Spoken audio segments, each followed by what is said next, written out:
사이다 무비튼. 내 이름은 정상인. 아내 한다정과 13살이 되는 딸 하나와 3명이서 살고 있는 회사원이다.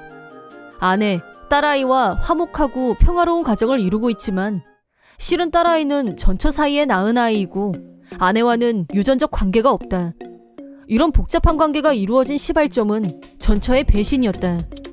25살 때 전처 이상자와 결혼한 나는 다음 해에 딸아이 하나가 태어나고 아빠가 됐다. 전처는 딸아이가 태어났는데도 불구하고 육아에 관심이 없었고 딸아이를 나 아니면 장모님한테 맡기고 혼자서 외출하는 날이 많았다. 원래부터 전처의 자유분방한 성격을 다 알고 결혼한 거였고 그때는 하나가 너무 예뻐서 정신이 온통 딸아이한테만 몰려있어서 다른 건 생각할 새도 없었다. 아내가 어딜 가건 크게 신경 쓰지 않고 넘어갔던 것 같다. 지금 생각해보면 그때 내가 너무 방관했던 게 이혼을 하게 된 원인 중 하나였던 것 같단 생각도 든다. 그러다 딸아이가 3살이 됐을 무렵 전처는 외박하는 날이 잦아졌고 둔감하던 나도 아내의 불륜을 의심하게 이르렀다. 하지만 직장과 육아, 거기에 집안일까지 너무 바빴던 나는 불륜 증거를 잡으러 다닐 여유라고는 전혀 없었다. 아내의 불륜을 묵인할 수밖에 없었던 시기를 보내고 있던 어느 날 퇴근하고 집에 들어갔는데 전처가 짐을 싸고 있었다. 뭐 하는 거냐고 묻자 나 하나 데리고 이 집에서 나갈 거야. 이혼해! 라고 했다. 시겁, 황당, 완전히 멘붕이 온 상태에서 계속 전처의 공격이 들어왔다. 수입도 그렇고 장래성도 그 남자가 위야 라고 하더니 전처는 딸아이를 데리고 집에서 나가려고 했다. 내가 하나는 절대 안 돼!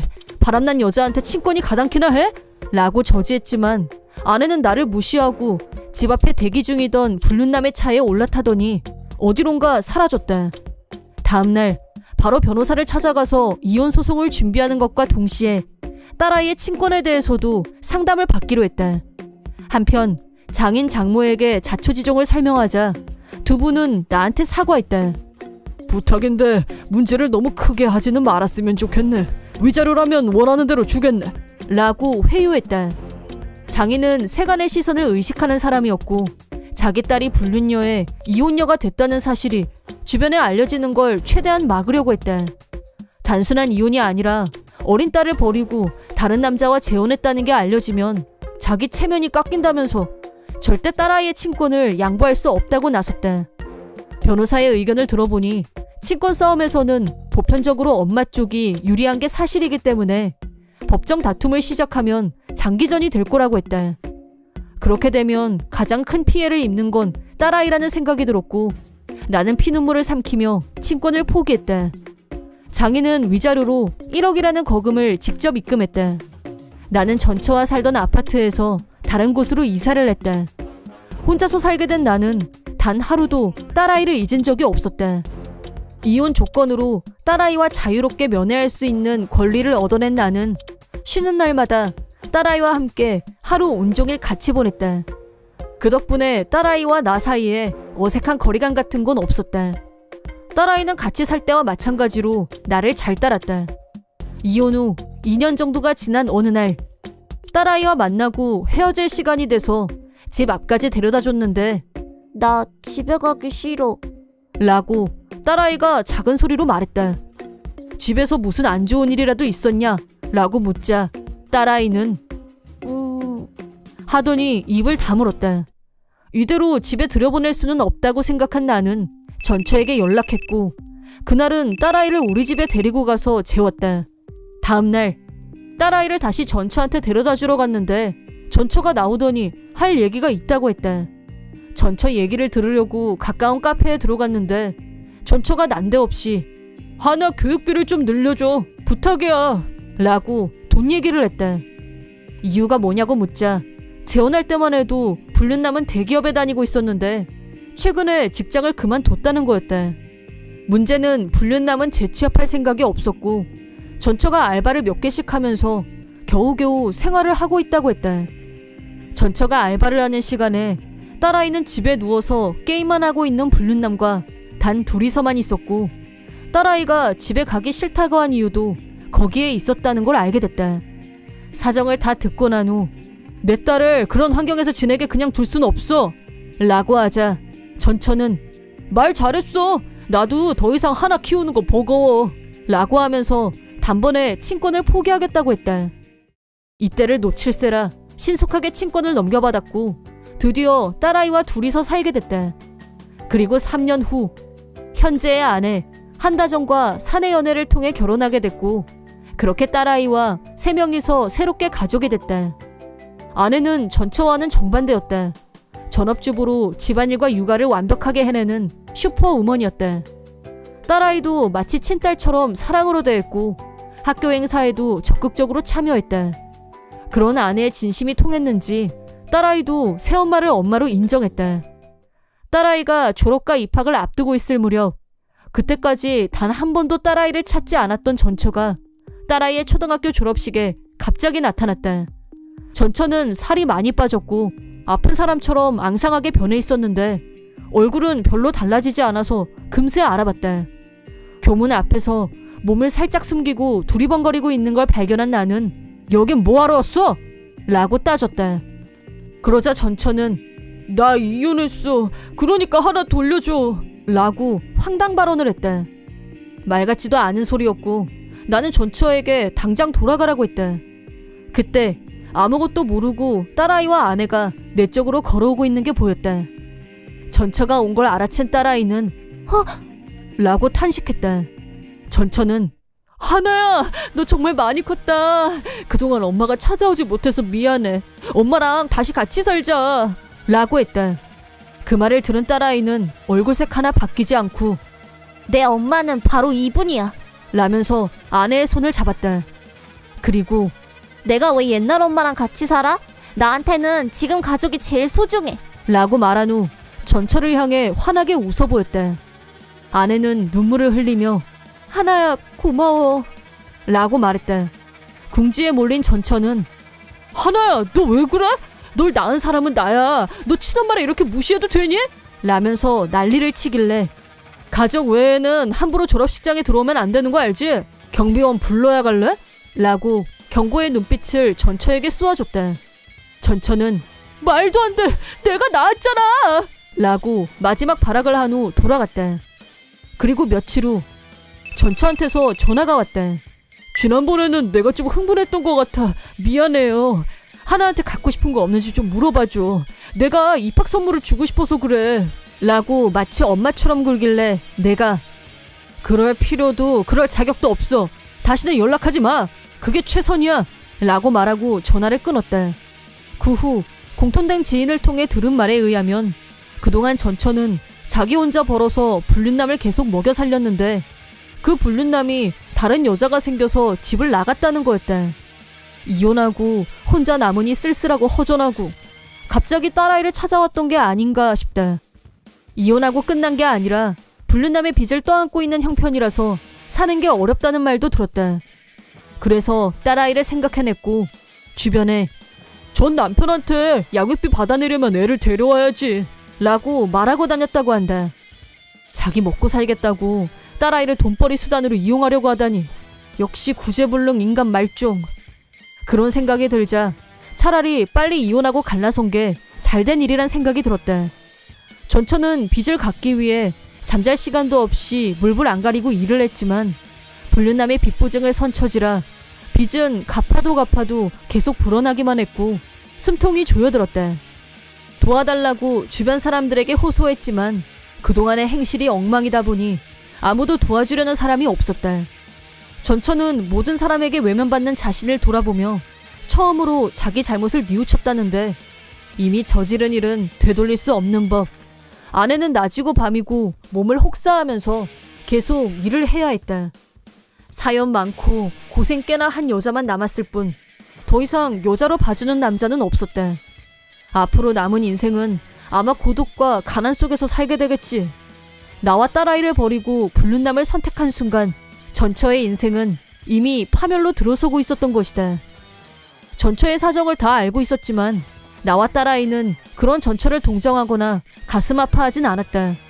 졸업식 사건으로 우리 셋은 더 끈끈하게 하나가 된 것 같다.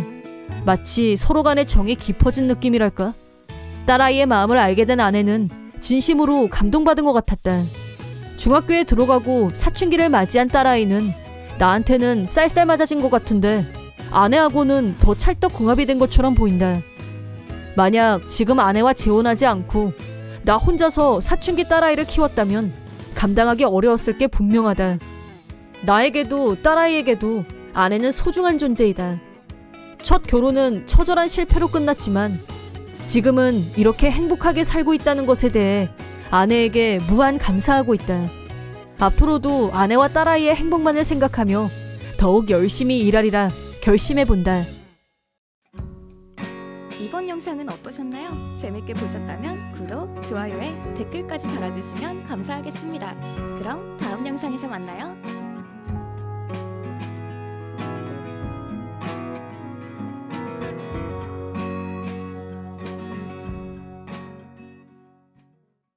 내 이름은 나승리.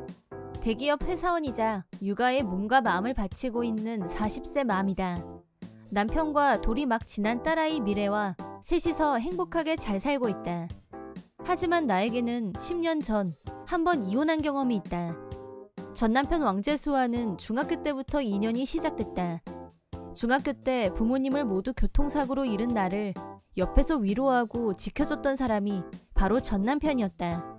나를 외롭지 않게 하겠다면서 전 남편은 대학생이 된 후로 알바를 하면서 동거를 하자고 했고 동거 2년 후 임신을 하게 됐다.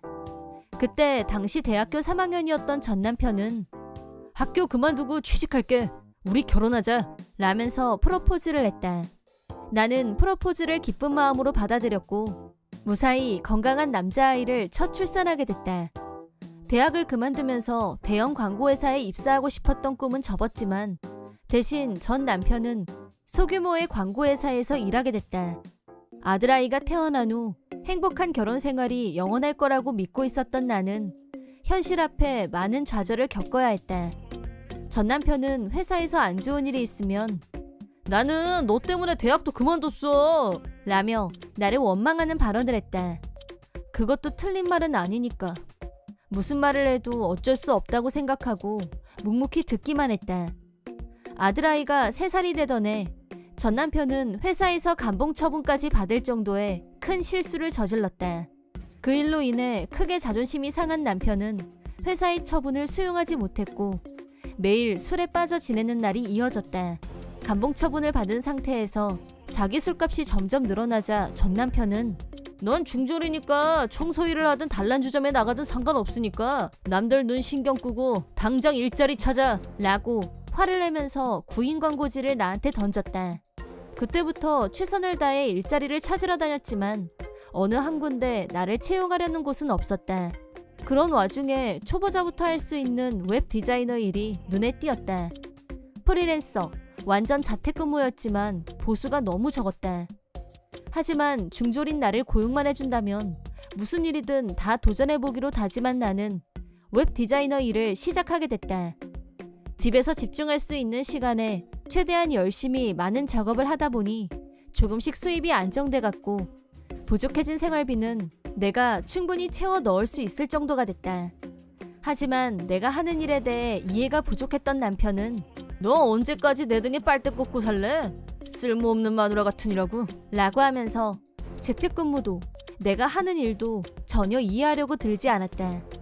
그런 남편이었지만 딱 한 가지 내가 높이 사는 면이 있었다.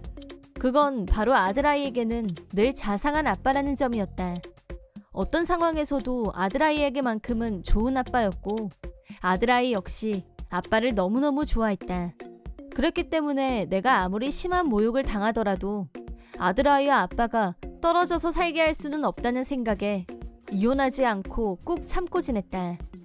그런 힘든 시간을 보내던 중 내 30살 생일날이 되었고 집에서 조촐하게 파티를 할 생각으로 생일 케이크를 사놓고 전 남편과 아들아이가 집에 오는 걸 기다리고 있었다. 두 사람이 집에 들어오고 나서 내가 케이크 사놨어 라고 말하자 남편이 이건 내 선물 라고 하면서 봉투를 내밀었다. 그래도 이 사람이 내 생일을 기억하고 있었구나. 살짝 감동까지 받을 정도로 너무 좋아서 고마워 라고 말하고 봉투를 열어봤다. 그런데 그 안에는 이혼 서류가 이 무슨 갑툭튀. 상황 파악이 전혀 안 됐고 오늘부터 남남이다 라며 남편은 냉소를 지어 보였다. 그러자 아들이 나는 아빠하고 살 거야. 엄마 싫어. 돈도 못 버는 엄마 따라가면 나는 가난하게 살아야 돼. 라고 말했다. 그 순간 남편이 아들아이에게 엄마에 대한 부정적인 이미지를 완벽 세뇌시켰다는 걸 알았다. 내가 아들아이에게 엄마도 돈 잘 벌어. 엄마가 집에서 일하는 거 너도 봤잖아. 엄마도 너 잘 키울 수 있어. 라고 설득했지만 아빠가 나한테 그랬어. 엄마가 하는 말은 다 거짓말이야. 일도 안 하면서 일한다고 뻥치는 거야. 라고 하면서 내가 하는 말은 조금도 들으려고 하지 않았다. 생일날 남편과 아들아이에게 강제로 퇴출당하다시피 집에서 나온 나는 너무 억울했고 남편을 원망하게 됐다. 내가 할 수 있는 일을 찾아서 했고 살림에 보탬도 주고 집안일, 육아 모두 열심히 했건만 내가 왜 이런 취급을 받아야 하는 건지 그런 생각이 들자 서러운 분노가 북받쳐 올랐고 혼자 울고 말았다. 하지만 언제까지 슬퍼하고 있는 것만으로 달라질 것은 없었다. 그 두 사람에게 본때를 보여주기 위해서라도 열심히 일하자. 그렇게 결심하고 다시 힘을 내기 시작한 나는 전보다 더 열심히 일에 매진했고 하루하루 내가 할 수 있는 최선을 다한 결과 인터넷 광고 전속 디자이너로서 실력을 인정받았고 고소득 분야도 담당할 정도로 성장했다. 그리고 이혼하고 2년이 지났을 무렵 대기업 광고회사에서 광고 디자이너로 일해보지 않겠냐며 스카우트 제의가 왔다. 겨우 중졸인 내가 대기업에서 일할 수 있을 거라고는 상상도 해본 적이 없었기 때문에 고민할 것도 없이 제의를 받아들였다. 이것도 운명의 장난인지 그 회사는 전 남편이 대학 때 가장 다니고 싶어 했던 회사였다. 나는 정사원으로 입사해서 새 환경에 적응해야 했지만 바쁘게 쫓기는 생활 속에서도 지금까지 느껴보지 못했던 만족감, 성취감을 얻을 수 있었다. 그리고 이혼하고 5년 후 회사 상사의 소개로 동종업계의 한 남자를 알게 됐고 2년 연애 후 결혼했다. 다시 누군가를 만나 결혼할 수 있을 거라고는 생각도 못하고 있었는데 이번만큼은 꼭 행복하게 잘 살겠다고 굳은 다짐을 했다. 공사다망한 행복하고 바쁜 나날을 보내고 있던 어느 날 하청업계의 한 회사가 마련한 접대 자리에 동석을 하게 됐다. 평소에 내 능력을 높게 평가해 주시던 사장님이 오늘 업체에서 식사 대접하고 싶다고 연락이 왔는데 맛있는 건 같이 먹어야지 라면서 나를 데리고 가주셨다. 사장님 말씀에 순순히 따라 나섰고 식사 자리에 도착하자 하청업체 사원 2명이 먼저 와서 기다리고 있었다. 그 중에 한 명이 내 얼굴을 보더니 네가 여기를 어떻게 왔어? 라고 말했다. 그 사람은 나의 전 남편이었다.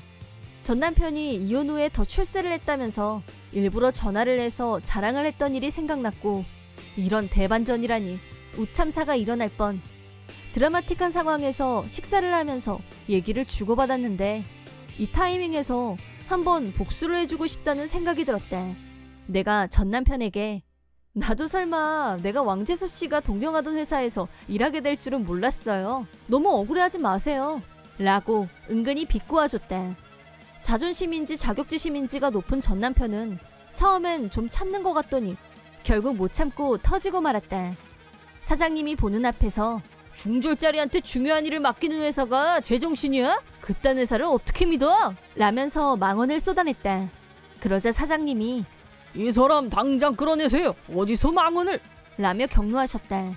전 남편은 동석했던 자기 상사에 의해 밖으로 쫓겨났고 식사 자리에서 퇴출당했다. 그 뒤에 들은 말로는 중요한 식사 자리에서 무례한 발언을 한 것이 문제가 되었고 격노한 상사가 폭풍 설교를 쏟아붓자 전 남편은 그럼 내가 그만두면 될 거 아니야 라고 반발하더니 사표를 제출. 30대 후반에 실업자가 된 전 남편은 생각처럼 재취업이 되지 않았고 결국 생활에 큰 타격을 받게 되자 고등학생이 된 아들에게 그만큼 키워줬으면 이제 네가 나가서 일할 때도 됐지 라면서 화풀이를 했다고 한다. 그러자 견딜 수 없게 된 아들이 이제 와서 나를 찾아왔다. 아빠가 일도 안 하고 화만 내고 나 학비도 못 냈고 생활비도 없어 도와주세요 라고 사정했다. 친아들이 와서 부탁하는데 어찌 마음이 약해지지 않을 수가. 하지만 그때 당시를 생각하면 자기가 궁하니까 찾아와서 돈이나 타가려고 하다니. 인성이 의심스러웠다. 나는 냉정하게 마음을 다잡고 엄마로서 책임을 생각해서 학비는 줄게. 하지만 그때 아빠를 선택한 책임의 무게는 네가 져야지. 생활비는 아빠랑 해결해. 라고 충고한 후 아들아이를 돌려보냈다. 그러자 아들아이는 그때 자기가 했던 말과 행동이 후회된다며 조금 뉘우치는 것도 같았다. 이혼 후 처음으로 아들아이 입에서 그때는 잘 몰라서 심한 말을 했어요. 엄마 죄송해요. 라고 미안하다고 했다. 그 일 이후로 나는 다시 아들아이와 연락을 주고받으면서 그동안에 벌어진 틈을 조금씩 메꿔나가고 있다. 아들아이는 고등학교를 졸업하면서 집에서 나와 혼자 살기 시작했고 그 뒤로 남편은 혼자서 고독한 생활을 보내게 됐는데 직장도 못 구하고 통장에 돈도 다 떨어지고 지금은 술과 도박으로 인생을 낭비 중이라고 한다. 그럴수록 제대로 된 사회생활에서 계속 멀어져 가겠지. 한편 나는 재혼 후 38살이란 나이에 임신을 하게 됐다. 나이도 있고 해서 아이는 반 포기 상태였는데 남편과 나는 너무 기쁜 나머지 울고 말았다. 그리고 40이 된 지금 남편 아이와 함께 행복하게 잘 살고 있다. 과거에 아픔이 있었기에 지금의 행복이 있는 거라고 믿고 있는 나는 앞으로도 지금의 행복에 감사하면서 소중하게 지켜나가겠다고 다짐해본다. 그때 당시 초등학교 5학년이었던 나는 집이 이사를 하면서 다른 학교로 전학을 갔고 새 학교에 다니게 됐다. 새 담임 선생님도 좋은 분이었고 친구도 쉽게 사귀어서 즐겁게 학교에 다닐 수 있었다. 나는 나이 차이가 아주 많이 나는 누나와 형이 있는데 나이 차이 탓인지 집안에서 나는 귀염둥이 그 이상 사랑을 독차지하며 자랐다. 그런 나에게도 비록 초딩이지만 고민거리가 있었다. 그건 왕진상이라는 아이 때문이었는데 왕진상은 같은 반 남자애였다. 왕진상은 우리 반에서 가장 문제아였고 남자애들의 리더격인 불량그룹 보스쯤 됐다. 하필 그런 애한테 내가 찍힌 거였는지 자주 공격받는 대상이 됐었다. 더구나 그 이유가 우리 엄마였기 때문에 나의 분노지수도 상당했다.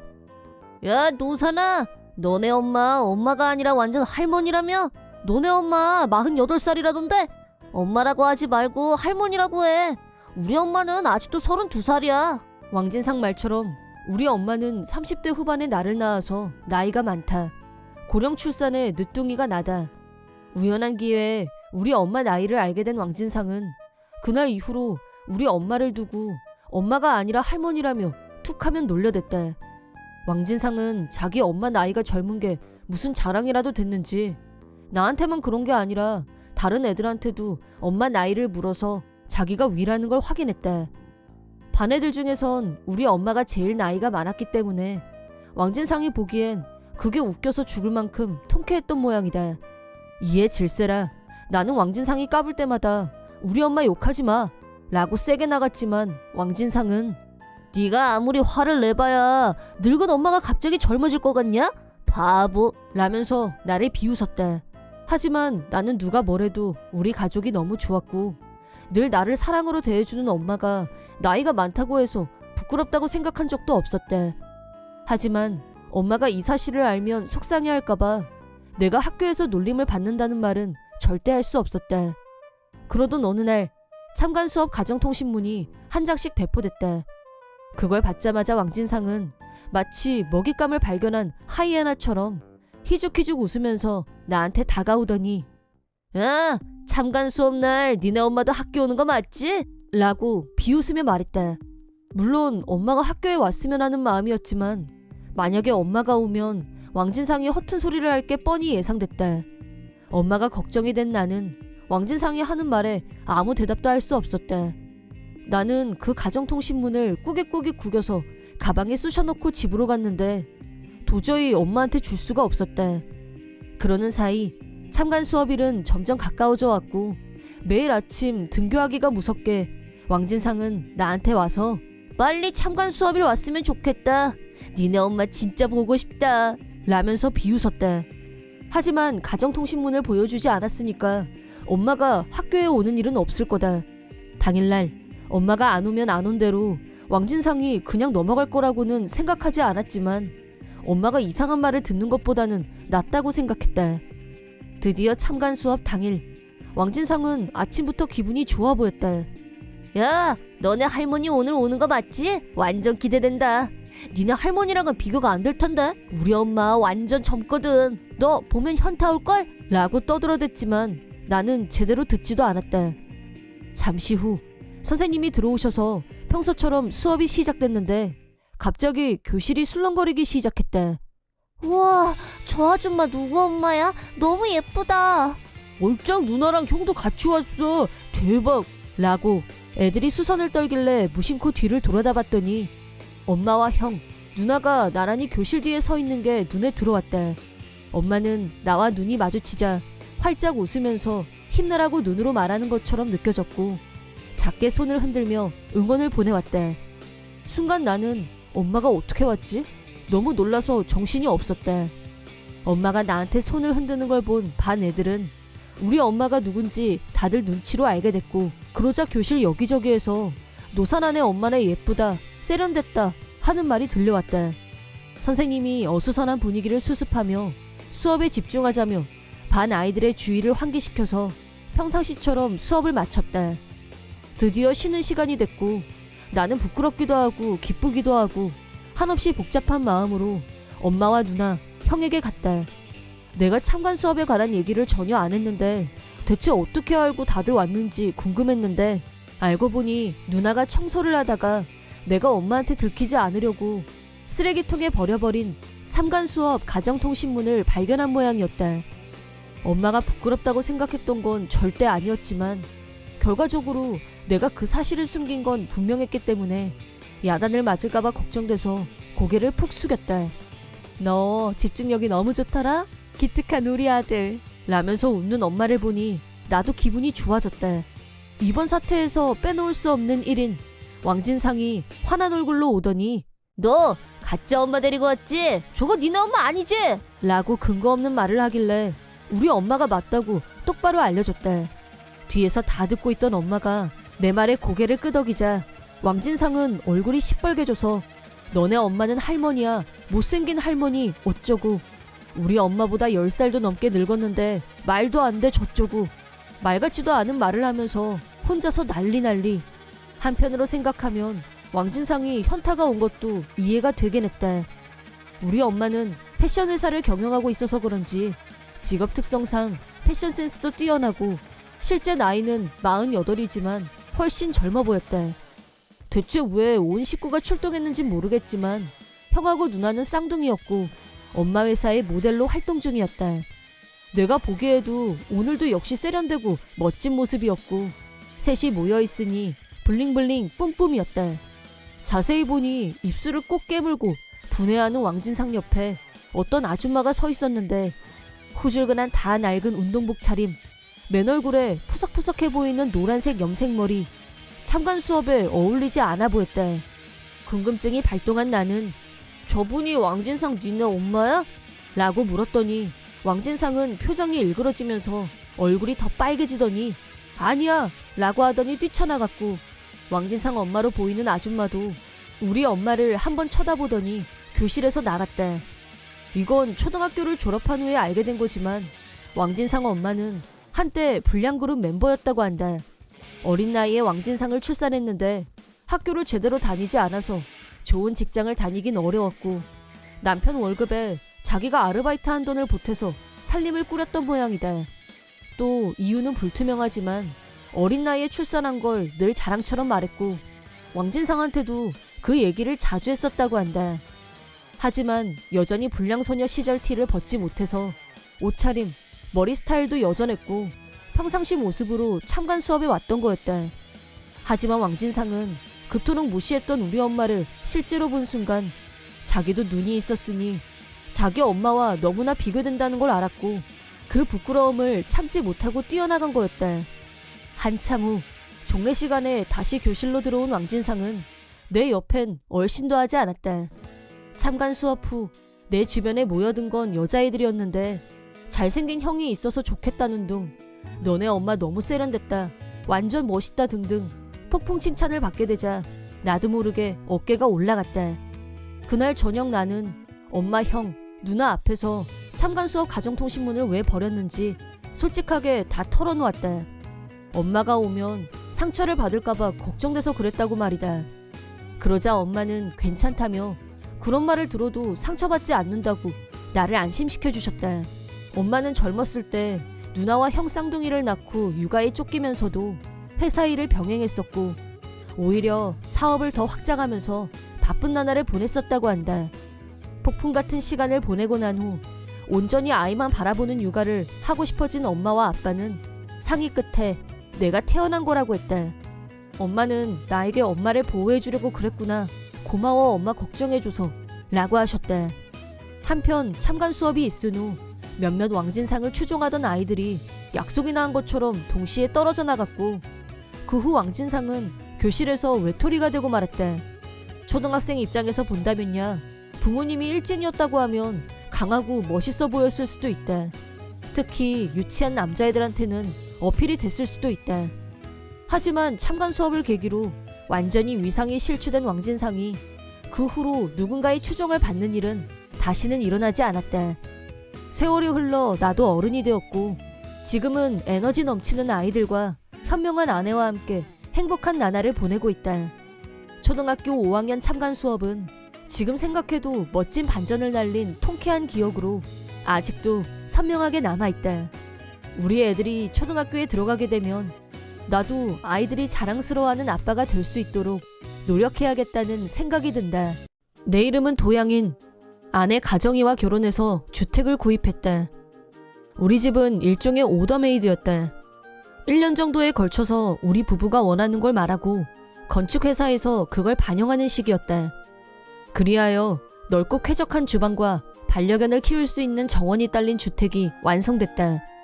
아내는 처음 새하얗게 빛나는 우리 집을 본 순간 꼭 웨딩드레스를 입은 것처럼 어쩜 저렇게 구김살 하나 없이 새하얗고 예쁠까?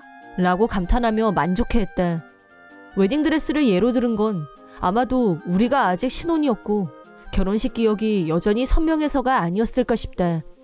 우리가 결혼한 지 딱 1년이 되는 때였으니까. 그 말을 들으니 나도 저절로 미소가 지어졌다.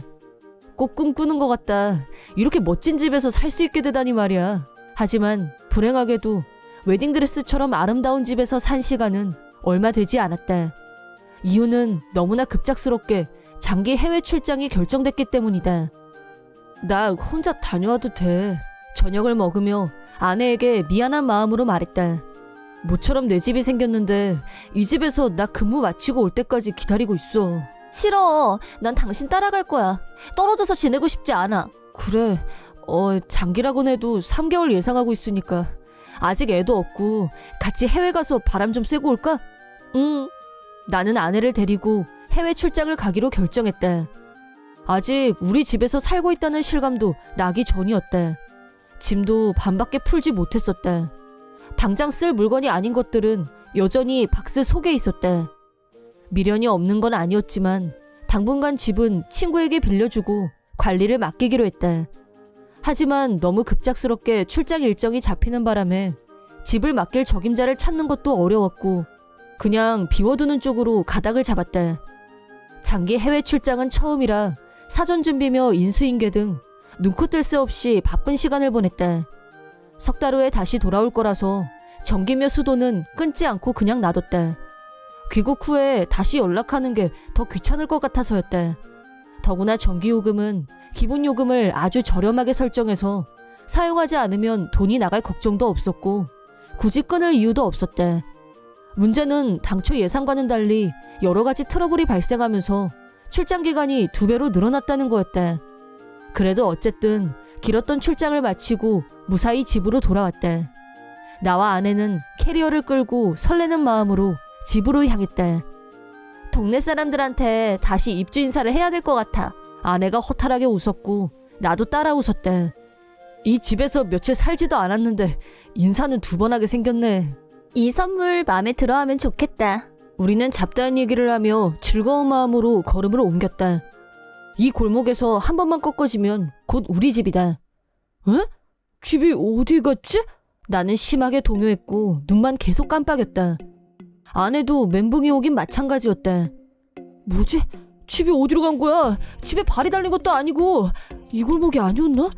머릿속은 대혼란이었고 눈앞에 있는 지저분하고 꾀재재한 집을 계속 보고 있었다. 잘 보니 디자인이 닮아 있었다. 아니야, 완전히 똑같은 것 같아. 크게 달라진 거라면 하얗던 벽이 지저분한 회색으로 변했다는 거. 반려견을 키울 예정이었던 아담한 정원은 쓰레기가 산처럼 쌓여 있었고 파리가 우글우글, 악취가 말도 못하게 진동했다. 지저분해진 벽은 누가 더럽히기로 작정하고 일부러 쓰레기를 던져서 저렇게 만든 게 분명했다. 우리는 집 주변을 계속 돌아봤다. 여기가 맞는지 확인하기 위해서였다. 그럼 이 집이 맞는 거 확실하지? 그런 거 같아. 이미 멘붕이었지만 회색으로 변한 집으로 한 걸음 더 다가간 순간 망치로 얻어맞은 듯한 충격을 받았다. 근데 왜 집안에 전기가 켜져 있어? 커튼 사이로 빛이 새어나왔고 인기척도 느껴졌다. 그리고 주차장에는 본 적도 없는 경차가 한 대 서 있었다. 현관문 앞까지 간 우리는 일단 초인종을 눌러보기로 했다. 띵동 하는 소리가 났고 잠시 후 집안에서 사람이 나왔다. 나가요. 불쾌한 표정으로 중년 여자가 안에서 나왔다. 전혀 모르는 사람이었다. 당신들 뭐해요? 그건 제가 물을 말입니다. 여긴 우리 집입니다. 집주인이구나. 여자가 큰 소리로 말하자 안에서 중년 남자가 나왔다. 뭐야? 우리 집에 볼 일이 있어? 말은 똑바로 합시다. 이 집주인은 나하고 제 아내예요. 왜 남의 집에 멋대로 들어와 있는 겁니까? 아, 이 집 댁들이 지었구나. 집이 괜찮아. 땡큐 땡큐. 그거 선물이야? 고맙수다. 그러더니 덥석 선물이 들어있는 종이백을 채갔다. 목미? 당신들 이 집 관리할 사람 찾고 있었지? 맞지?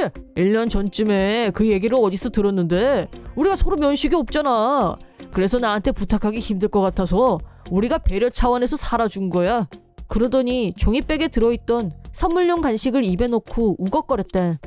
내가 마침 입이 궁금했는데 센스 인정. 도저히 얘기가 통하지 않았다. 내가 파악한 건 이 중년 남녀는 부부이고 함부로 남의 집에 들어와서 제 집처럼 살고 있었다는 거였다. 이 집 소유주는 나고 허락 없이 들어왔으니 명백한 주거 침입입니다. 중년 부부는 태도를 바꿔서 험악하게 나왔다. 내가 허락 없이 들어왔다고 누가 그래? 그래, 우린 그런 사람들 아니야. 집에 사람이 안 살면 금방 무너지는 거 몰라? 우리가 살면서 집을 관리한 거야. 그것도 벌써 몇 달씩이나 살았으니까 우리 집이나 마찬가지지. 동네 사람들한테 물어봐. 이게 누구 집인지. 아마 우리 부부 집이라고 할걸? 내일부터 우리 부모님들도 올라오실 예정이니까 그렇게 알아. 방도 많아서 넷이서 살아도 집이 넉넉해 아주.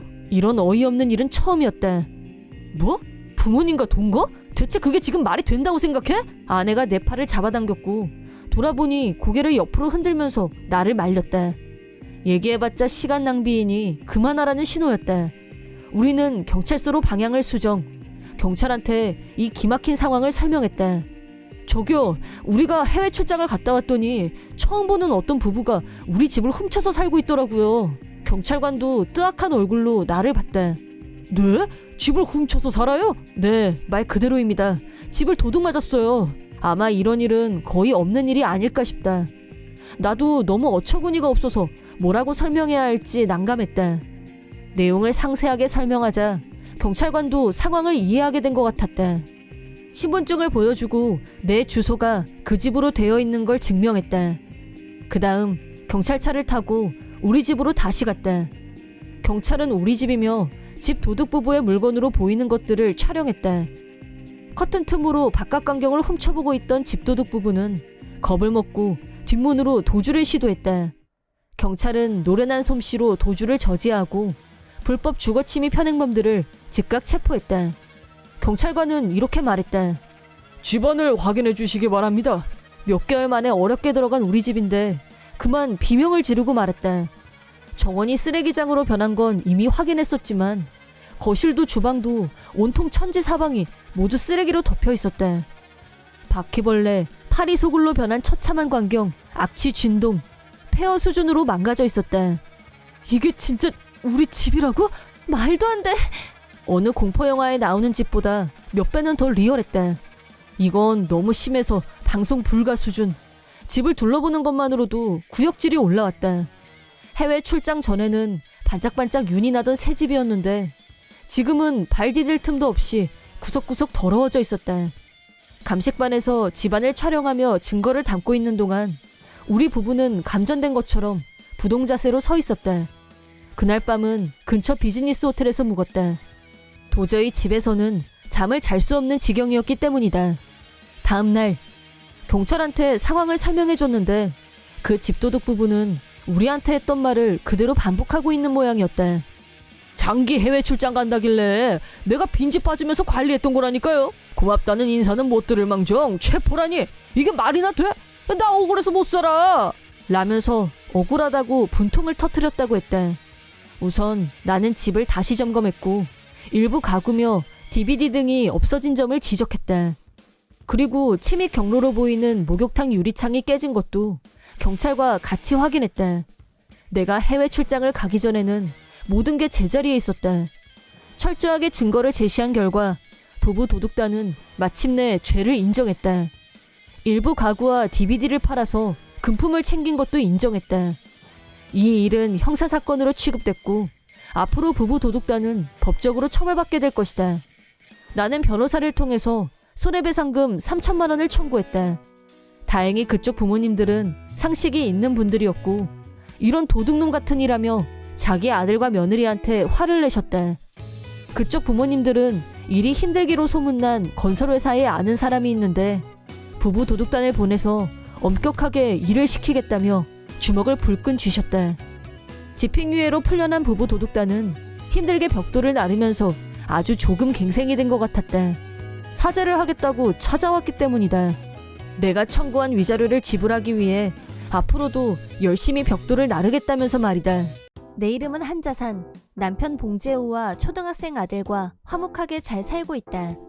친정은 유서 깊은 고택에 넓은 마당과 곳간이 있었다. 작년에 부모님이 모두 돌아가신 후 지금은 친정에서 우리 세 식구가 살고 있다. 곳간에는 절구, 절구공이 등 조상 대대로 물려받은 생활 골동품이 많이 있다. 때문에 커다란 자물쇠를 채워놓고 보관 중이다.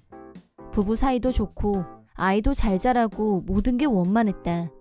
한 가지 문제라면 동네 엄마들 네트워크에 대해 불만이 좀 있었다. 엄마들 네트워크의 중심 인물은 학부모의 회장이었고 발언력이 강했다. 문제는 뻔뻔하고 뺀질뺀질한 성격에 있었다. 무슨 일만 있으면 우리 집에 물건을 빌리러 왔었는데 우리 집 곳간에는 없는 게 없었고 남편은 지역 행사에 관심이 많은 편이었다. 예를 들면 절구, 방아, 전통 놀이기구, 캠핑 도구까지 온갖 것들이 다 있는 보물창고였다. 여름방학 기간 중에 학부모의 회장이 찾아왔다. 캠핑 도구랑 바비큐 세트 좀 빌려줘. 친한 엄마들끼리 캠핑을 가기로 해서 필요해서 그래. 애들 데리고 자연 체험하면서 감성교육 좀 하려고. 솔직히 나는 별로 빌려주고 싶지 않았다. 회장하고는 개인적인 친분도 없었지만 회장에 대한 주변 평판도 별로였고 그 중에는 근거 있는 소문도 몇 개 있었다. 그렇다고는 해도 직접 들이대는데 거절하긴 좀. 무려 애들이 다니는 초등학교의 학부모의 회장인데 딱 잘라 거절하긴 힘들었다. 내가 주저주저 하자 성질 급한 회장은 바로 목소리가 커졌다. 같은 지역에 사는 주민으로서 이 지역 아이들을 위해서 협력하고 협조할 의무가 있다는 거 알지? 의무라고 하셨는데 캠핑이니 바비큐 도구들은 제 개인 물건이거든요. 논리로 따지자면 밀리지 않겠지만 말싸움하는 게 싫어서 빌려주기로 했다. 그런데 그걸 돌려받은 건 여름이 다 지나고 가을로 계절이 바뀔 무렵이었다. 여름방학은 벌써 끝난 지 오래였다. 덕분에 정작 우리는 캠프도 못 가고 바비큐도 못 하고 여름이 지나갔다. 회장은 바빠서 아니면 짐이 많아서 다음에라고 요리조리 핑계를 대면서 물건을 돌려주지 않았다. 겨우겨우 캠핑 도구와 바비큐 세트를 돌려받은 후 경악하고 말았다. 너덜너덜 꼬질꼬질 완전 헛것이 되어 있었다. 빌려줄 당시에는 거의 신제품이었는데 이럴 수가. 어떻게 이렇게 될 수가 있지? 특히 심각했던 건 텐트, 태워먹은 자국까지 있었다. 까맣게 그을러진 정도로 봤을 때 초근거리에서 바비큐를 했다는 추측이 가능했다. 더 화가 났던 건 텐트 바닥에 뚫린 구멍들, 빼박 담뱃불로 지진 흔적이었다. 누군지는 모르겠지만 텐트 안에서 담배를 피우다 쟤를 떨어뜨린 게 분명했다. 화가 난 나는 확인한 즉시 회장한테 따지러 쫓아갔다. 빌려간 지가 언젠데 이제야 돌려주며, 더구나 물건 상태가 그게 뭐예요? 특히 텐트는 완전 못 쓰게 됐잖아요. 아, 그거? 나야말로 개당황했거든? 어떻게 그런 걸 빌려줄 수가 있어? 남들 앞에서 펼치기가 부끄럽더라. 뭐요? 그거 처음부터 그랬다니까. 완전 고물.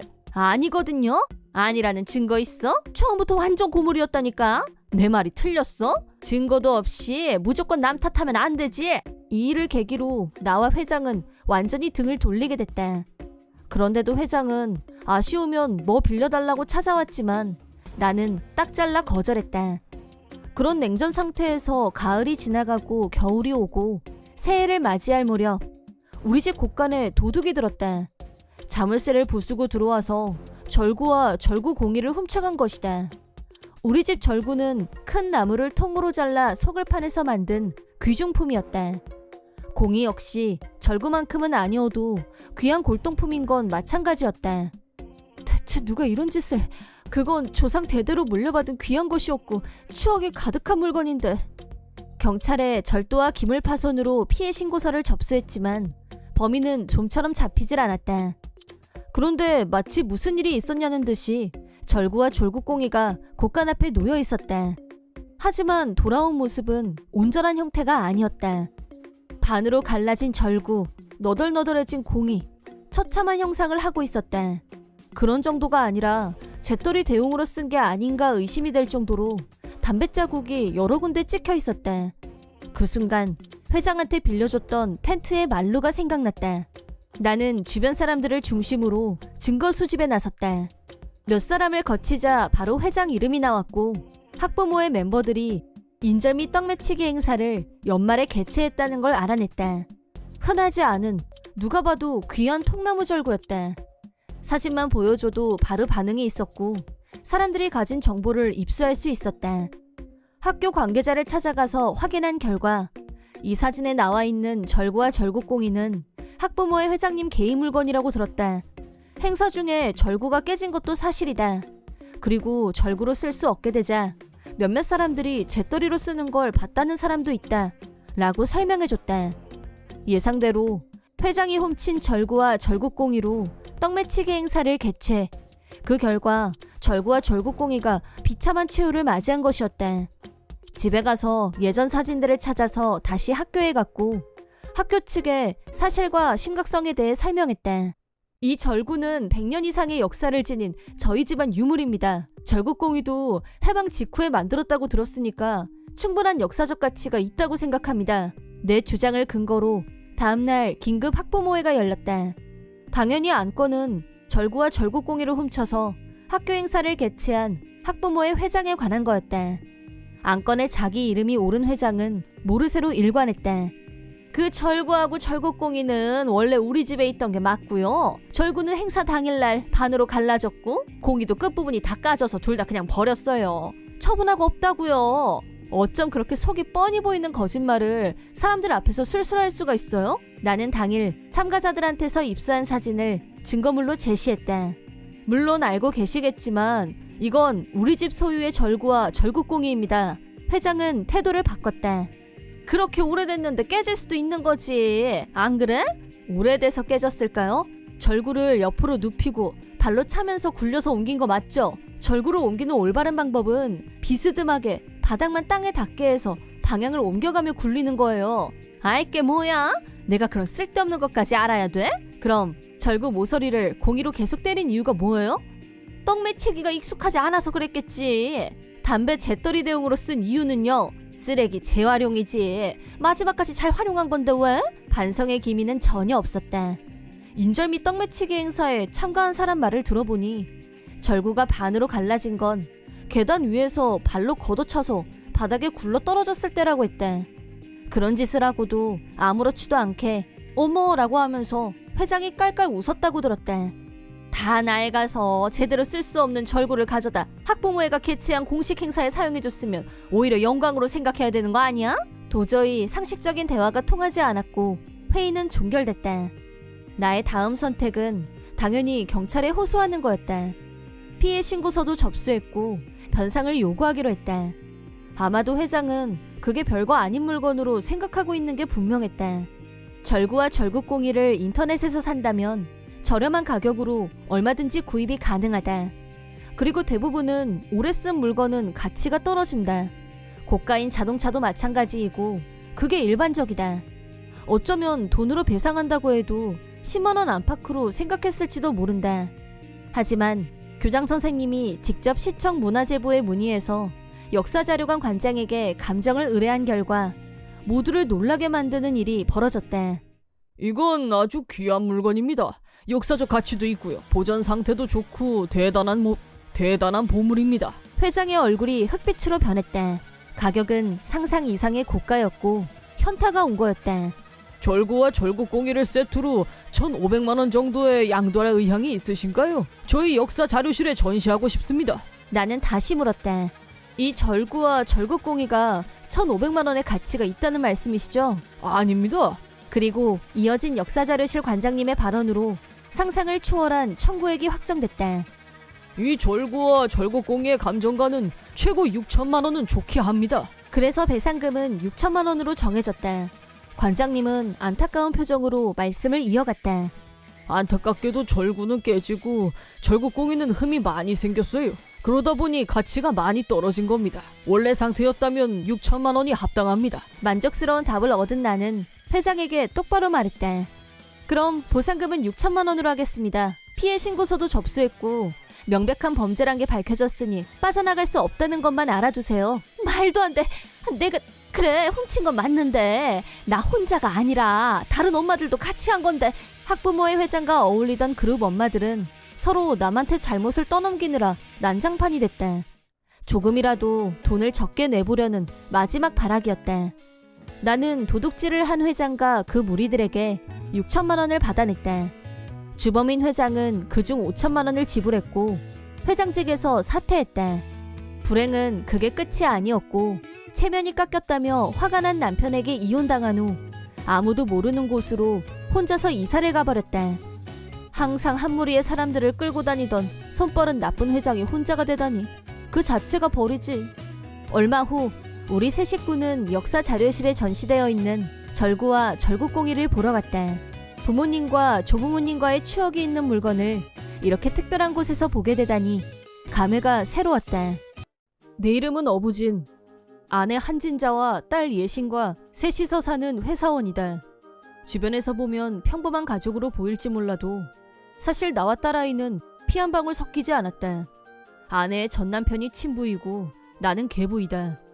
우리가 재혼한 건 딸아이가 5살이었을 때였고 그 뒤로 20년 동안 셋이서 한 가족으로 살았으니 나한테는 친딸이나 다름없었다. 그런 딸아이가 25살 생일을 맞이하게 된 어느 날 중요한 할 얘기가 있다며 나와 아내를 거실로 모이게 하더니 긴장한 모습으로 사귀는 사람이 있는데 결혼하려고요. 라고 했다. 너무나 당연하게 늘 함께 있을 거라고 생각했던 딸아이가 이 집에서 나간다고 생각하니 이 결혼이 기쁘지만은 않았고 역시 나는 딸바보라는 걸 알았다. 하지만 누군가와 인생의 행복을 꿈꾸고 있는 딸아이를 편안한 마음으로 응원해주고 싶은 마음이 더 강했기 때문에 축하한다 라고 웃으며 말해주자 딸아이는 얼굴이 환해지면서 아빠 고마워 라고 기쁜 목소리로 답했다. 이제 앞으로 아내와 둘이서만 살게 될 거라는 상상을 하자 한 가지 불안한 마음이 생겨났다. 그건 아내가 집을 비우는 날이 많다는 거였다. 결혼 초기부터 아내는 딸아이를 나한테 맡기고 혼자서 외출하는 일이 많았었다. 아내는 친구들이 많고 친구들을 소중히 하고 싶다고 말해왔었기 때문에 아내가 나갈 때는 최대한 기분 좋게 외출할 수 있게 배려해왔다. 매주 외출하는 건 아니었지만 결혼 초기부터 지금까지 한 달에 한 번 정도 새벽이 돼서야 귀가하는 날이 꼭 있었다. 처음에는 친구들하고 재미있게 노느라 그렇구나 별다른 걱정은 안 했었는데 정기적으로 꾸준히 그런 모습을 보자 무언가 미심쩍은 기분이. 한 번은 아내에게 가볍게 어떤 친구들하고 만나냐고 물어봤었다. 고등학교 때 친구들 라고만 할 뿐 구체적으로 이름을 들으며 얘기한 적은 없었다. 나의 궁금증은 여전히 풀리지 않았고 매월 말일에 정기적으로 누군가를 만나러 가야 된다는 게 몇 년씩이나 지속된다면 이건 그저 고딩 때 친구가 아닌 게 아닐까. 이미 자리 잡은 불신감을 해소하지 못한 채 아내와 둘만 살게 된다면 과연 불화가 일어나지 않을지 자신이 없었다. 해결하지 못한 고민거리와 함께 딸아이의 결혼식이 점점 다가오고 있던 어느 날 아내가 1박 2일로 여행을 다녀오겠다고 했다. 그 말을 듣는 순간 철렁했지만 딸아이와 둘이서 다녀올 거라고 해서 다시 마음이 놓였다. 결혼 전에 둘만의 추억 여행을 다녀오고 싶다는 모녀에게 나는 특별히 용돈까지 주면서 즐거운 여행하고 돌아오라고 배웅을 했다. 이틀 후 여행에서 돌아온 두 사람을 반갑게 맞이하며 현관까지 나갔는데 무슨 일인지 딸아이는 나하고 눈도 안 마주치고 자기 방으로 들어가 버렸다. 아내에게 무슨 안 좋은 일이라도 있었어? 라고 묻자 피곤해서 그래 라고 가볍게 대답하길래 별일 아니려니 하고 넘어갔다. 하지만 그 후로도 딸아이는 나를 의식적으로 피하는 것 같았고 신경이 쓰여서 견딜 수가 없었다. 여행에서 돌아온 지 일주일 후 아내가 중요한 할 얘기가 있어 라고 하길래 거실로 나갔는데 결혼식 때문에 그러는데 라고 말을 꺼내더니 한숨을 쉬며 고개를 숙였다. 결혼식이 왜? 라고 묻자 결혼식에 당신은 참석 안 했으면 좋겠어. 결혼식장에는 친부가 오기로 얘기됐어. 라고 말했다. 너무 충격을 받은 나는 20년 동안 친딸처럼 키웠는데? 라고 하자 아내는 예신이도 친아빠가 왔으면 좋겠다고 했어. 라고 대답했다. 나는 도저히 아내의 말을 믿을 수가 없었다. 왜냐하면 친부란 남자는 직업도 없이 도박에만 빠져 살다가 거액의 빚을 진 무책임한 남자라서 이혼했다고 했었다. 딸아이도 그런 사람이 없어지고 내가 아빠가 돼서 너무 다행이라고 항상 그렇게 말해왔었다. 또 아내가 외출하고 없는 날에는 나하고 딸하고 둘이서 휴일을 즐기는 날이 많았는데 주변에서 부러워할 정도로 사이좋은 부녀였다. 그런데 갑자기 결혼식은 친아빠랑 하겠다니 딸아이가 그런 발상을 할 리가 없었다. 나는 아내가 없는 시간을 골라서 딸아이와 둘이서만 대화를 시도했다. 딸아이에게 진심을 말해달라고 하자 선뜻 말을 못 꺼내고 고개만 숙이고 있다가 결혼식장에 친아빠만 왔으면 좋겠다고 했다던데 그게 사실이니? 라고 묻자 딸아이는 고개를 옆으로 흔들었다. 그럼 엄마가 왜 그런 말을 한 거니? 딸아이에게 사실을 말해달라고 하자 무겁게 입을 뗐다. 그게 실은 엄마랑 여행 가던 날 공항에서 친아빠가 딸아이는 모든 사실을 말해줬다. 여행 당일 엄마랑 둘이서 가는 여행인 줄로만 알고 있던 딸아이는 공항에 먼저 와서 기다리고 있는 친부를 보고 충격을 받았다고 했다. 알고 보니 아내가 셋이서 가는 여행을 계획한 거였고 우리 가족끼리 오래간만에 즐거운 시간 보내자 라고 했다는 것이었다. 나에 대한 죄책감으로 여행 내내 우울해하는 딸아이에게 아내는 네 결혼식엔 새아빠 말고 친아빠 부를 거니까 그렇게 알아? 라는 폭탄 발언을 들은 딸아이가 그게 무슨 뜻이냐고 되묻자 아내는 사실 네 아빠랑 이혼한 후에도 계속 만나왔었어 라고 자백을. 아내는 내 월급으로 생활하면서 나 몰래 생활비를 따로 빼서 매달 전 남편한테 송금을 해왔고 최근에는 전 남편의 빚까지 모두 내 돈으로 갚았다고 했다. 딸아이가 결혼을 하고 나면 이번엔 나하고 이혼을 한 후 전 남편과 재결합할 계획까지 세워둔 상태라고 했다. 게다가 여행에서 돌아온 후에는 딸아이 예비 신랑을 불러서 공항에 있는 레스토랑에서 만났고 전 남편을 이쪽이 예신이 아빠예요 라며 정식으로 소개를 했다고 한다. 딸아이는 울면서 그 사람도 이제는 친아빠가 내 아빠라고 생각해 라고 하면서 내 생각을 하니까 너무 마음이 아파서 진실을 말할 용기가 없었다며 미안하다고 했다. 모든 진실을 알게 된 나는 아내에 대한 분노로 몸이 떨렸다.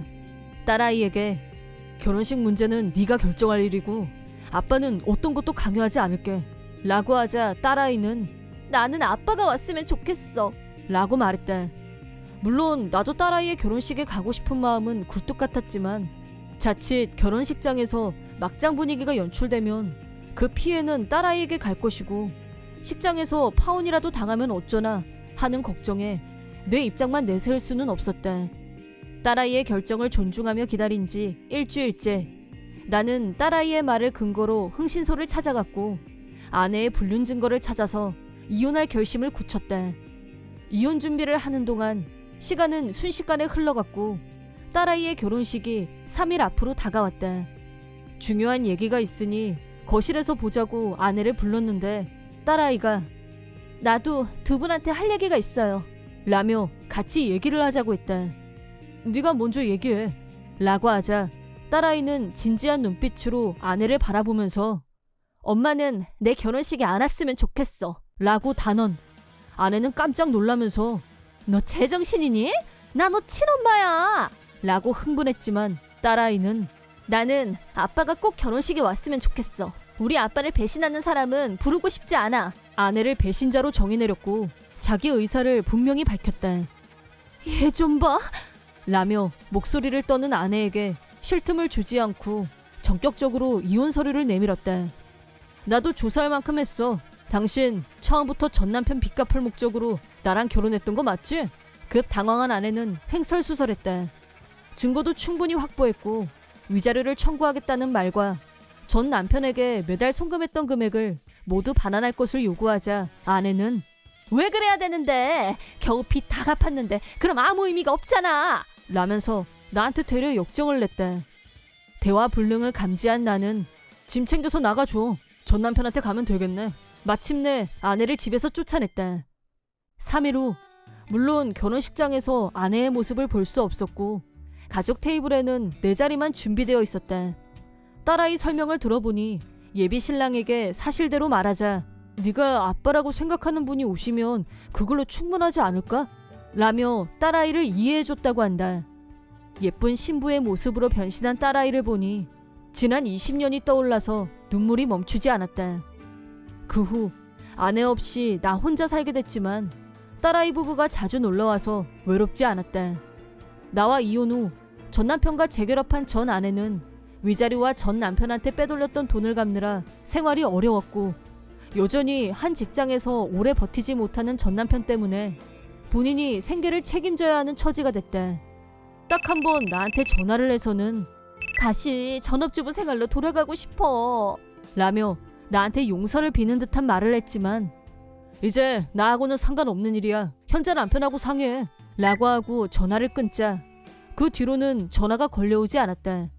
소문을 듣자 하니 전 아내는 재결합한 전 남편과 또 이혼을 했는데 이혼 후 남은 건 빚밖에 없는 처지라 뼈가 부서지도록 일을 하고 있다나 뭐라나. 한편 딸아이가 첫 아이를 출산했고 나에게는 첫 손주가 생겼다.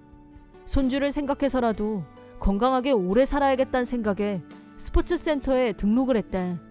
앞으로 나를 아빠로 선택해준 딸아이와 사랑스러운 손주를 위해서 더욱 열심히 살아야겠다고 다짐해본다. 우리 가족은 얼마 전 이 동네로 이사를 오게 됐다. 이사를 하게 된 이유는 장모님의 건강이 안 좋아진 점, 장인어른이 돌아가시고 혼자 계신 게 걱정이 돼서 가까운 곳에 살면서 친정엄마를 챙기고 싶다는 아내의 소망 때문이었다. 그뿐 아니라 장모님은 결혼 얘기가 나왔을 때부터 나를 친자식처럼 여겨주셨던 분이라 나도 흔쾌히 동의했다. 직장 문제도 바로 윗상사가 우연히 이 지역 출신이어서 아는 사람이 있는 회사에 소개해준 덕분에 이사 가기 전에 면접을 거쳐서 무사히 채용이 됐고 곧바로 출근하게 됐다. 새로 일하게 된 회사도 예전에 다니던 회사와 같은 제품을 취급하는 동계열이었고 맡은 업무 내용도 큰 차이가 없었기 때문에 적응하는 데는 큰 어려움이 없었다. 과장님도 중도 채용으로 들어와서 곧바로 능력을 발휘하는 사람은 없었다면서 좋게 평가해 주셨고 모든 게 순조로웠다. 동료들도 대부분 좋은 사람들 뿐이었는데 내가 들어오자마자 좋은 평가를 받는 걸 안 이꺼워하는 사람이 딱 한 명 있었다. 이름은 왕진상. 내가 새 기획안을 짜고 있는데 갑자기 나타나서는 아직 서투른 데가 있는 것 같으니까 자기가 좀 봐준다면서 접근하더니 허락도 안 받고 내 기획서를 계속 넘겨봤다. 내용이 너무 부실하네. 이거 다시 작성하는 게 좋을 것 같은데? 라고 말해놓고 내가 수정하는 동안 내 기획서를 베껴서 부장님께 제출하는 심각한 위반 행위를 저질렀다. 물론 즉각 만행에 대해 따졌지만 꼭 이런 인간들이 있더라고. 능력도 없으면서 남이 뭘 하면 나도 똑같이 생각했네 어쩌네 뒷북치는 인간이 라고 마치 내가 자기 기획서를 훔치기라도 한 것처럼 적반하장 그 잡채. 솔직한 심정이라면 같은 공간에서 일하고 싶지 않았지만 왕진상은 나보다 먼저 입사한 선배 사원이었고 이제 막 들어온 신입으로서 부당하다고 해서 무작정 싸울 수는 없었다. 내가 할 수 있는 최선은 일단 참고 기다리는 거였다. 그러던 어느 날 다시 새 아이템이 올라왔다. 지난번처럼 왕진상한테 아이디어를 뺏기고 싶지 않았기 때문에 왕진상이 보는 데서 기획서를 작성하지 않고 노트북을 집에 가져와서 따로 작업을 했다. 그 덕분에 이번에는 왕진상에게 기획서를 도둑맞지 않고 무사히 작성을 마쳤다. 이제 주말 전에 제출하는 일만 남았고 출근 후에는 평상시 하던 업무를 처리하고 있었다. 하지만 왕진상은 계속 나를 타깃으로 노리고 있는 것 같았다. 지성인 씨, 내 노트북이 이상해서 그런데 자기 노트북 잠깐만 빌려도 되지? 라고 꼼수를 걸어왔다. 그걸 빌려줬다가 어떤 곤욕을 치르게 될지 의심부터 들어서 즉각 거절하자 너 뭐 착각하는 것 같다. 엄밀히 말하면 그거 회사 거야. 네 책상에 있다고 네 게 아니거든요. 선배가 빌려달라고 하면 네 쓰세요 할 것이지 어디서 배운 버릇이야? 라고 버럭 화를 냈지만 노트북 안에는 내 노력이 담긴 기획서 파일이 있었고 무슨 소리를 해도 절대 빌려줄 수 없었다. 내가 강경한 태도를 보이자 왕진상은 화를 내고 가버렸는데 저러고 그냥 말 사람이 아니었기 때문에 여전히 긴장을 못 풀고 있었다. 잠시 후 점심시간이 됐길래 점심 식사를 하려고 회사 밖으로 나와서 우동 전문점에 들어갔다. 식사를 마치고 사무실로 들어오자 왕진상이 희죽희죽 웃으면서 나한테 다가왔다. 또 무슨 이상한 소리를 하려고 저러나 하고 긴장하고 있었는데 노트북을 들고 네가 안 빌려주면 내가 못 쓸 것 같냐? 노트북 잘 썼다 라고 깐죽거렸다. 뭐 잠깐 빌린 거야. 누가 엿바꿔 먹는데? 근데 잠깐 빌려 쓰다가 실수로 물을 쏟아서 노트북이 고장난 것 같은데 이걸 어쩔? 안에 있던 데이터 다 날아갔을 수도 있는데 내가 일부러 그런 건 아니거든. 일부러 그랬다고 고백하는 거나 다름없는 발언이라고 확신했지만 나는 가방 안에서 내 노트북을 꺼내서 보여줬다. 제 건 여기 있는데요? 내가 가볍게 대꾸하자 왕진상은 눈이 튀어나올 것처럼 놀란 얼굴을 냈다. 자기가 일부러 물을 뿌린 노트북과 내 노트북을 수도 없이 번갈아 봤다. 노트북은 회사 비품이라 디자인은 다 똑같지만 바닥면을 잘 보면 소유자가 누구인지 사원 이름이 들어간 스티커가 붙어 있었다. 내가 그걸 알려주자 한진상은 얼른 노트북 바닥을 뒤집어서 이름을 확인했고 그 순간 멘붕이 온 것 같았다. 부장님 것이 왜? 왕진상의 머리로는 내 노트북을 고장내면 내가 기획서 데이터를 제출하지 못할 거라고 생각했고 그래서 물벼락을 맞힌 모양인데 왕진상 눈으로 확인한 바와 같이 그 노트북의 소유주는 부장님이었다. 왜 내 책상 위에 부장님 노트북이 있는 거냐며 왕진상은 괴성을 지르며 절규했다. 나는 컴퓨터 같은 정밀기계를 분해하고 조립하는 취미가 있었고 부품을 사다가 직접 PC를 조립하는 마니아였다. 내가 그런 취미를 갖고 있다는 걸 우연히 알게 된 부장님이 자기 노트북 상태가 안 좋다면서 좀 봐달라고 부탁하고 놓고 가신 거였다. 물론 회사에 말하면 다른 노트북을 준비해주겠지만 안에 들은 데이터를 일일이 전송하는 게 귀찮다면서 혹시 내가 바로 고칠 수 있으면 고쳐서 쓰고 싶으셨던 모양이었다. 취미로 하는 정도의 수준이지만 컴퓨터 수리도 직접 해본 적이 많아서 나는 기꺼이 수리를 해보고 싶었고 회사의 허가를 받고 작업에 들어갔다. 그 결과 다행히 부장님 노트북에 결함을 찾아내서 수리까지 완료한 후 부장님께 말씀드렸는데 점심시간에 찾으러 갈 테니 그냥 내 책상 위에 두라고 하셔서 말씀하신 대로 책상 위에 두고 점심을 먹으러 나갔다 온 거였다. 사정을 모두 들은 왕진상은 얼굴이 흑빛으로 변했고 그런 얘기를 왜 자기만 모르고 있었냐면서 나한테 소리치고 화풀이하고 난리도 아니었는데 마침 그때 부장님이 오셨다. 오시자마자 나한테 노트북은 어디 있냐고 물으셨다. 나는 사실 그대로 지금 왕진상 씨가 들고 있습니다 라고 말했고 부장님은 왜 네가 들고 있냐고 왕진상에게 물었다. 아무렴 왕진상이 감히 부장님께 아무개 노트북인 줄 알고 데이터 못 쓰게 하려고 물을 부었다고는 말할 수 없을 테고 꿀먹은 벙어리처럼 안절부절 못하고 있었다. 그러자 부장님이 불길한 예감이 들었는지 노트북을 확 뺏어서 살펴본 결과 전원도 안 들어오는 먹통에 물에 푹 젖어 있는 걸 보시더니 왕진상에게 고함을 질렀다. 지금 이게 어떻게 된 거야? 왜 내 노트북이 물에 젖어 있어? 라고 말이다. 왕진상은 실수로 물을 쏟은 것처럼 나한테 말했었지만 컵에 든 물이 아니라 양동이에 든 물을 쏟아부은 것처럼 노트북에서 물이 뚝뚝 떨어지고 있었다. 대강 닦은 것 같긴 한데 책상 주변이 물투성이어서 누가 봐도 악의적이라는 게 빼박이었다. 그쯤 되자 왕진상은 빠져나갈 구멍을 찾으려고 자기 노트북이 고장나서 어쩌고 했지만 부장님이 한가하게 그딴 헛소리를 들어줄 리 만무했다. 나는 이참에 사실을 말해야겠다는 생각에 전부터 왕진상이 나한테 악의적으로 접근해서 기획서를 가로챘던 일이며 이번에도 노트북을 빌려달라고 해서 거절했더니 내가 사무실에 없는 사이 내 노트북을 실수로 고장냈다는 식으로 말했다고 하자 부장님은 진심 화가 나셨고 왕진상에게 넌 해고야, 당장 회사에서 나가 라고 고함을 치셨다. 왕진상은 이러려고 그랬던 건 아니라면서 눈물까지 흘렸지만 자업자득일 뿐 그 이상도 그 이하도 아니었다. 앞에서 웃고 뒤에서 칼 꽂는 타입. 왕진상이 응급 상황인 건 맞지만 돕고 싶은 마음은 전혀 1도 들지 않았다. 더구나 부장님 노트북 안에는 당연히 일반 사원들보다 중요한 데이터가 많이 있었고 그게 다 날아가 버렸기 때문에 부장님의 분노는 하늘을 찌르고도 남았다. 내가 고칠 수 있으면 좋았겠지만 내부까지 전부 물에 젖은 경우에는 수리가 불가능했다. 결과적으로 왕진상은 그날 당장 해고를 당했고 노트북은 자비로 배상해야 했다. 또 내부에 있던 중요 데이터가 손실된 것에 대해서도 별도로 위자료를 청구받게 될 거라고 들었다. 그리고 전에 내 기획서를 훔쳐서 제출한 덕분에 상여금 책정에 후한 점수를 받았었는데 그게 0점으로 깎였고 그게 대신 나한테 반영이 돼서 보너스를 후하게 받게 됐다. 부장님 노트북은 결국 사용할 수 없게 됐지만 천만다행으로 내가 부장님 노트북을 다 고친 후에 문제없이 작동하는 걸 같이 확인해준 동료가 있어서 부장님은 내가 잘못이 없다는 것도 아셨고 내 노고에 대해 고맙다고 인사까지 하셨다. 얄팍한 꾀를 부리다 이런 불경기에 해고를 당하게 된 왕진상은 동종업계에 이번 일이 빠르게 소문이 나면서 왕진상 이름이 같이 알려지는 바람에 이 분야에서 재취업은 기대하기 어려웠다. 그래서 겨우 찾은 새 일자리는 편의점 야간 알바였다. 안타까운 인생이다.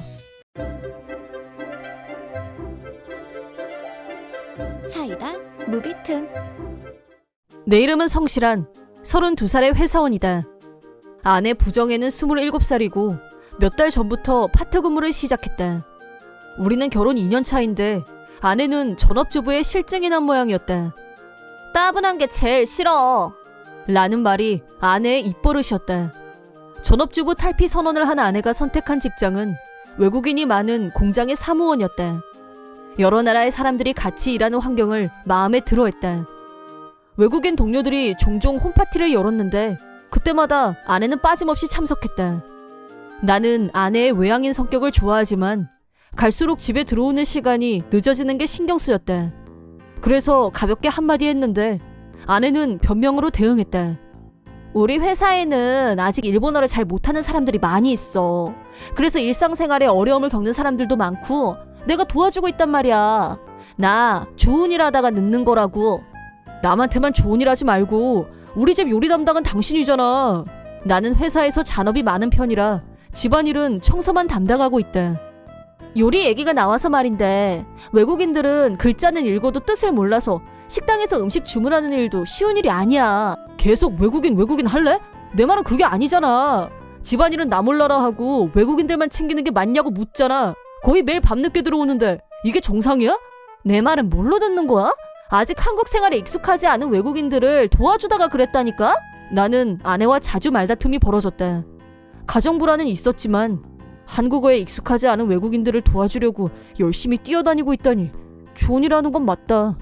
남을 위해 밤늦게까지 애쓰는 아내가 대단해 보인 적도 있었다.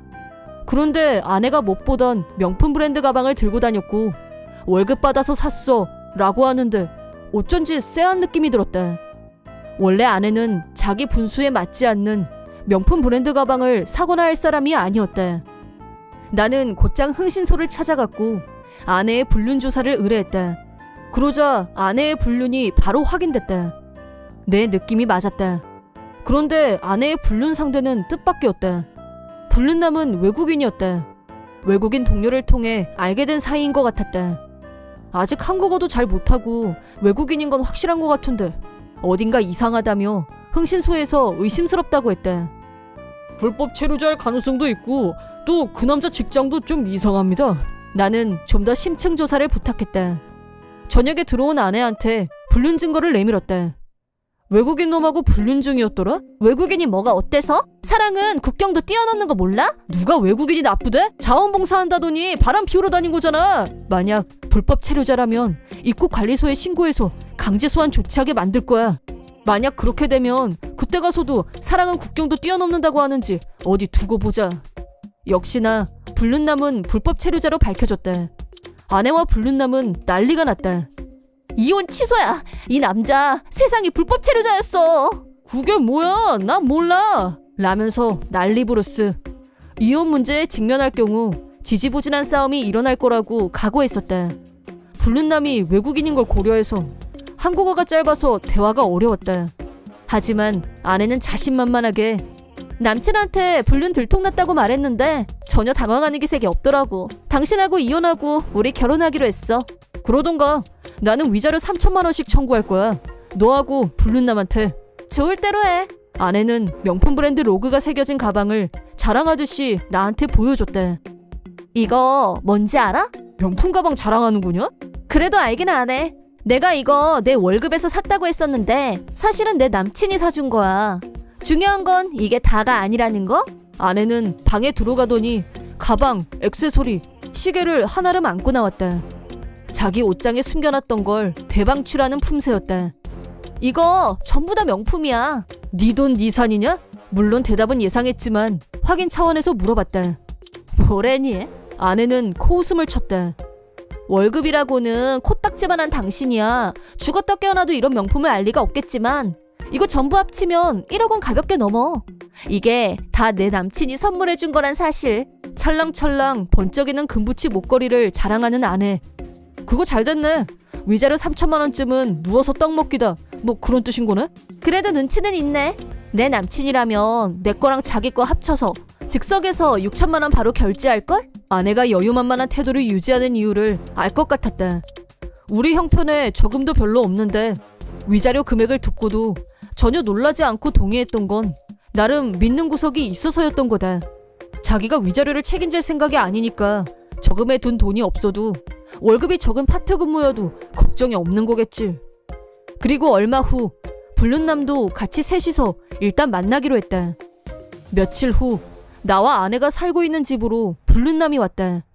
치렁치렁 걸린 액세서리가 놈이 움직일 때마다 요란한 소리를 내며 현란하게 번쩍였다. 저것도 아마 명품 브랜드에서 산 거겠지. 아내가 자랑하던 액세서리와 아주 비슷하게 생긴 걸 걸치고 온 게 거슬렸다. 하지만 한국어가 서툰 외국인이 한국에서 뭘 해서 돈을 저렇게 많이 번 걸까? 원래 금수저라면 가능할 수도 있지만 글쎄. 내 느낌으로는 로고가 눈에 확 띄는 것만 걸친 걸로 봐서는 벼락부자 냄새가 났다. 큰 키의 불륜남은 위압적인 자세로 나를 위에서 아래로 내려다봤다. 넌 남편이야? 불륜남의 말투는 어눌했지만 말하는 내용은 알아들을 수 있는 정도였다. 그래 맞아. 내가 부정의 남편이야. 당신 나라에서는 어떤지 모르겠지만 우리나라에서는 결혼한 여자랑 남녀관계를 갖는 건 부정한 일이야. 허! 무서워. 너무 무서워. 화냈어. 호들갑 떠는 게 꼭 나를 갖고 노는 것 같았다. 놈이 움직일 때마다 몸에 걸친 장신구들이 짤랑짤랑 시끄러웠다. 나를 무서워하는 것 같은 느낌은 전혀 없었다. 아내가 왜 이런 놈한테 빠졌는지 나는 1도 이해가 가지 않았다. 같이 있으면 심심하진 않을 것 같긴 한데 글쎄. 나는 희죽희죽 웃고 있는 불륜남에게 똑똑히 말했다. 위자료 청구할 거야. 의자료? 나는 부정애하고 끝낼 거야. 이혼할 거라고. 그리고 너하고 부정애한테 돈을 요구할 거야. 각각 3천만 원씩 합쳐서 6천만 원. 오케이. 불륜남은 호탕하게 고개를 끄덕였고 아내는 덩달아 여유있게 웃고 있었다. 나 명품백, 워치, 액세서리 다 있어. 그거 팔면 돈 생겨. 말하는 걸로 봐서는 불륜남은 진짜 돈이 많은 것 같았다. 돈 줄게. 네 와이프 내 여자야. 불륜남은 대담하게 아내를 껴안았다. 불륜남은 내가 말한 위자료를 자기가 다 부담할 요량인 것 같았다. 아내는 끈적거리는 눈빛으로 불륜남을 바라보다가 표정을 싹 바꿔서 나를 봤다. 어때? 이 사람 한국이란 신천지에 와서 사업으로 대박난 사람이야. 당신은 죽었다 깨어나도 흉내도 못 낼걸? 그래, 난 못할 것 같다. 그 나라 말도 제대로 못하면서 그 나라에 가서 살고 일을 할 엄두가 나지 않을 것 같은데 난. 하지만 아내는 불륜남이 말도 제대로 통하지 않는 나라에서 와서 경제적으로 큰 성공을 거둔 모습에 매력을 느낀 모양이었다. 의사소통도 제대로 통하지 않고 도덕관념도 없는 놈이 비즈니스에서 성공한다는 게 그렇게 쉬운 일일까? 어딘가 수상한 냄새가 났다. 하지만 불륜남을 바라보는 아내는 눈에서 하트가 뿜뿜 뿜어져 나오고 있었다. 아내는 말했다. 우리는 언어장벽, 인종장벽, 국경까지 3종 장벽을 모두 초월했어. 그러니까 우리는 무려 진실한 사랑을 찾은 거라고. 나는 여기서 더 이상 둘을 상대하는 게 얼빠진 짓이라는 생각이 들었다. 그래, 좋을 대로 이혼이나 해. 나는 이혼남이 됐다. 그리고 흥신소 조사로 불륜남이 불법 체류 중이란 걸 알게 됐다. 게다가 불륜남의 비즈니스의 정체가 명품백, 짝퉁 판매라는 것도 밝혀졌다. 당연히 불법이다. 사랑은 눈뜬 장님이라고 하지만 아내는 전혀 모르는 것 같았다. 단순히 돈에 눈이 먼 것일 수도 있다. 충분히. 나는 출입국 관리국과 경찰에 신고했다. 불륜남이 경찰에 연행되는 순간 나도 현장에서 실시간으로 지켜봤다. 불륜남과 전처는 완전히 멘붕이 온 상태였다. 왜? 이거 뭐야? 갑자기 왜? 왜 그래? 불륜남은 갑자기 불법 체류가 들통난 사실에 허둥지둥 난리였다. 전처는 나를 발견하더니 갑자기 나한테 달려왔다. 저 남자 불법 체류자래. 나 어떡해? 부탁이야. 이혼 취소하자. 재결합이 좋겠다. 손절, 사랑은 국경도 초월한다며. 쇠고랑 차고 힘내. 나는 그 말만 하고 얼른 현장을 빠져나왔다. 그 후 불륜남은 강제 소환됐고 입국이 금지됐다. 아무래도 국경은 초월하기 힘들 것 같다. 너무 모아둔 돈도 많지 않았고 나한테 위자료 3천만 원을 주고 나니 거의 무일푼이었다. 전처는 불륜남한테 받은 선물을 모두 팔았지만 수중에 들어온 돈은 푼돈에 불과했다. 왜냐? 전부 짝퉁이었으니까. 불륜남이 체포되지 않았다면 짝퉁을 팔아서 돈을 벌고 있었을지도. 하지만 이제 전처는 위자료 3천만 원을 본인이 마련해야 할 처지가 됐다. 여전히 그 공장에서 파트 근무를 하면서 말이다. 이번 영상은 어떠셨나요? 재밌게 보셨다면 구독, 좋아요에 댓글까지 달아주시면 감사하겠습니다. 그럼 다음 영상에서 만나요.